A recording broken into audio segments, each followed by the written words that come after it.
I mean, really give this a little thought. What's the response to all of this now? They were telling us last week, not true, not true. Then Russian disinformation. And now, well, what exactly is it? Oh, it's not important. If it's not important, why were we hearing so much about how it was Russian disinformation? Why even pay attention enough to it to make that claim? And of course it's important. They're insulting our intelligence, my friends. They are insulting your intelligence, my intelligence, every American. That's what the media is up to right now. They're putting Jill Biden out there saying that these are smears against my family. No, sorry. These are facts. The Democrats had a lot of different options in this campaign. They could have gone with a lot of people. I'll say this. Say what you will about, Pete Buttigieg or Bernie Sanders, but they weren't taking payoffs from the Chinese. I'm just, credit where it's due.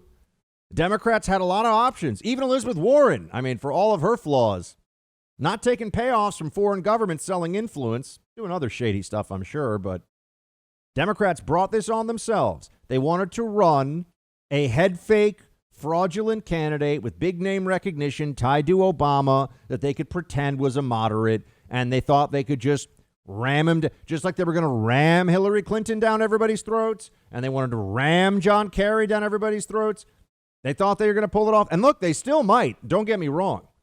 They've got so much of an institutional and platform advantage that even running a candidate as flawed as this guy with all the lies that they're having to tell, maybe it still works. Doesn't mean that we can't talk about how insane this is, how crazy these circumstances are we find ourselves in. First of all, here's Joe Biden saying, oh, it's all a smear. Sure it is. Play 18. As a mother, I don't like to see my son attacked, and certainly I don't like to see my husband attacked. But to me, these are distractions. This election is not about Joe Biden or Jill Biden or Kamala or Doug. It is about the American people. The American people don't want to hear these smears against my family. The American people are struggling right now. No, actually, I think they want to hear it. Sorry, Jill. I think they are curious now that it's fact, now that there's smoking gun evidence.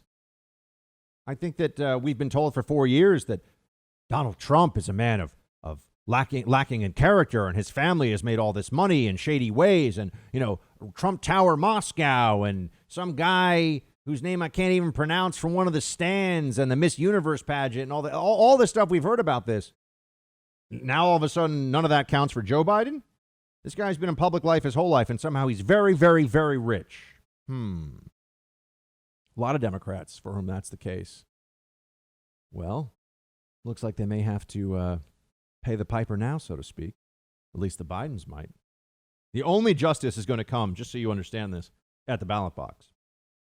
I want everyone to be very clear. Just as I said with Benghazi and Obama in the 2012 election, once Obama won that re-election, forget about justice for Benghazi and what happened there. Wasn't going to occur because they control the game. They control the refs. They control the players. Not gonna happen. Biden wins. All this goes away. In fact, they're going to go after people that expose this. They're going to go for payback. It's not going to be enough to merely push aside the obvious Biden family corruption. They're going to want to make examples of people. How dare you expose the Democrat candidate for who he and his family members really are? Remember, it's the brother, it's the son. Getting in on this for sure from a lot of different angles. And then you have the responses to all this from the media, which are honestly mind-blowing. It's hard to think of how anybody could do this, wake up, think their job is somehow guided by principles, facts, honesty, ethics, and then do what this media is doing. The president, I mentioned this yesterday, I didn't really get into the details. The president sat down with 60 Minutes and Leslie Stahl recently. All these boomer media establishments with these boomer correspondents who are just deeply unimpressive party hacks who have gotten, really fat and happy by being highly mediocre, but playing the institutional political game well enough to rise up the ranks at these places. There's been around a long time.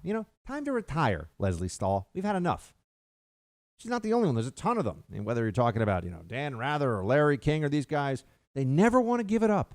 It's never time to focus on something else in life. It's always me, me, me, more money, more attention, me, me. That's who's at the top of the mainstream media apparatus. Not the smartest, not the best, not the most ethical. It's really the most narcissistic and the most selfish. That's unfortunately what these legacy outlets prize. I mean, that's what does well for you. You're advantaged by taking that approach. Anyway, here's Leslie Stahl, for whatever reason, gets access to the president. She sits down in an interview with him, and I just want you to hear her completely laughable, smack yourself in the face because you can't believe you're hearing something so stupid, defense of why media outlets like hers have no interest in the Hunter Biden laptop. This is the president. They taped the interview while it was being taped so that 60 Minutes can't get away with their usual editing crap. So this is the White House releasing the rough cut of this. Play it. I think it's one of the biggest scandals I've ever seen, and you don't cover it. You want to talk about? Well, because it can't be verified. You want to talk about insignificant things. I'm telling you. Of course it can be verified. Excuse me. They found the laptop. Leslie. It can't be verified. What can't be verified? The laptop. Why do you say that? Because even the family hasn't. The family on the laptop. He's gone into hiding. For 5 days, he's gone into hiding. He's preparing for your debate. Oh, it's taken him 5 days to prepare? I doubt it. Okay, all go ahead. All right. So he's preparing for the debate. That's not even the funniest thing here. It can't be verified. Here's supposed to be a famous and dogged journalist. Gets to the truth, gets the facts, gets the answers. And her response to why they won't even touch this enormously consequential story at the absolute peak of an election, a presidential election cycle, is it can't be verified. This would be like if you sat down with the FBI and you had something for them. They're like, oh, this needs to be investigated. Exactly. Isn't that what you do here? Isn't this the Federal Bureau of Investigation? Otherwise, what would you say you do here? Leslie Stahl, journalist, 60 Minutes, CBS, lots of money going into this. They can't find a way. First of all, it's already verified to anybody who's not an idiot. But if they want to play this verification game, we can't. It would be like she said, whoa, sorry, Mr. President. What you're asking for is journalism, and that's not what we do here. It's pretty much what she's telling him. Can't be verified. No, first of all, it is verified. And second of all, if that was really a position they could take, then they should be the ones working to verify whether this is real or not. But remember, CBS is the same news outlet that, at the absolute peak of a previous presidential cycle, put forward National Guard documents that use Microsoft Word font that didn't exist from the year of the supposed National Guard document involving George W. Bush. So, they know they're fake news and then some. They know how to play this game. They know what to do. It's just incredible to watch this play out. They're so terrified. They're such fraudulent cowards. The media, the Democrat Party, they're all, let's talk more about healthcare. Let's talk about all these other. No, I'm sorry. They put the president of the United States through a 3-year-long special counsel investigation and then impeachment based on nothing. They impeached Trump for bringing up answers about Hunter Biden corruption with the president of Ukraine. And it turns out that that's a completely legitimate inquiry because there is corruption involving Hunter Biden in Ukraine. So I'm sorry, is there some special, I was saying this back when we were looking at this call and whether it was legitimate or not. Is Joe Biden, because he was formerly the vice president, are his family members allowed to break the law? Is there some special get out of jail free card? Well, we find out, yes, it's called being a Democrat. It's just amazing as we see how obvious all of this is. They're not even being clever with the fraud that they're perpetrating right now. They're not even impressive with the propaganda. I mean, what you're seeing here could be changing the course of history for this country. And the media pretends that the smoking gun emails of the Biden family and the Biden family's corruption, which now seems to go all the way up to Joe Biden himself, are no big deal. But these are the same journos who cheered an FBI investigation, including FISA warrants of the Trump campaign based solely on lies paid for by the DNC.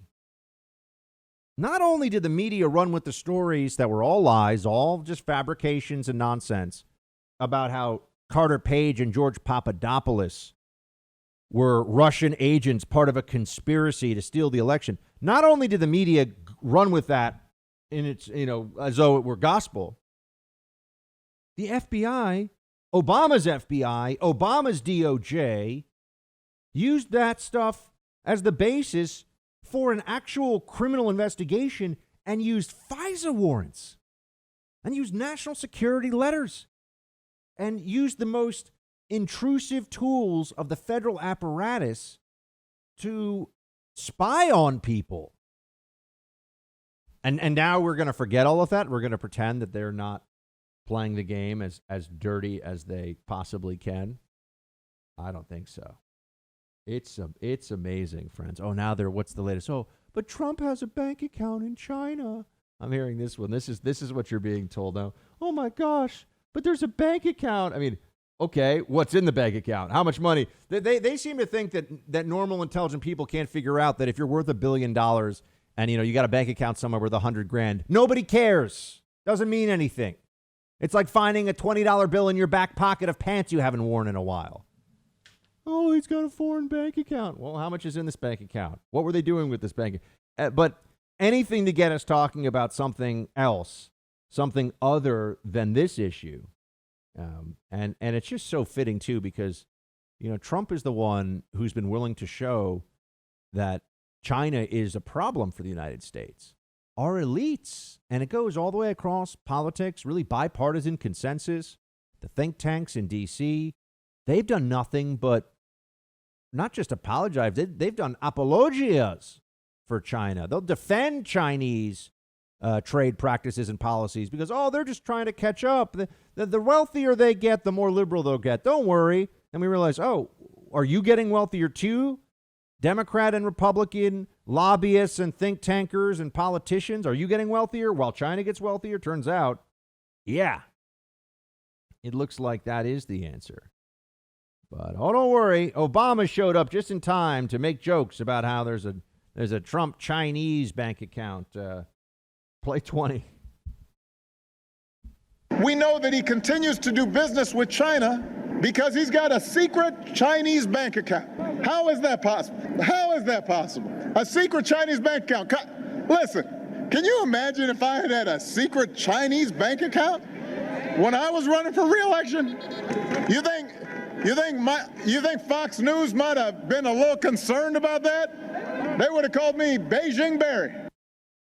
Yes, this bank account is so secret that it paid $188,000 in taxes in China from 2013 to 2015.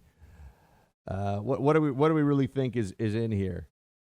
Citing an analysis of the president's tax records. So it's in his tax records.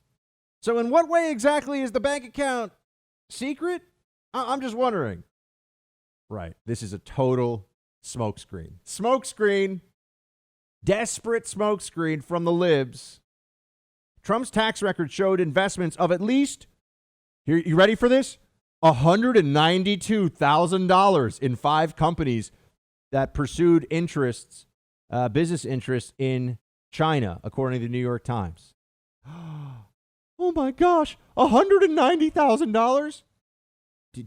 Does anyone think that Trump cares about $190,000 in business deals? Really? That's a big deal? The guy's worth billions. It's crazy. Hey, Team Buck, thank you so much for watching The First on YouTube. If you like this video, please click that little thumbs up button so then it will log as liked. And also, if you want to see more great content from The First, please click subscribe.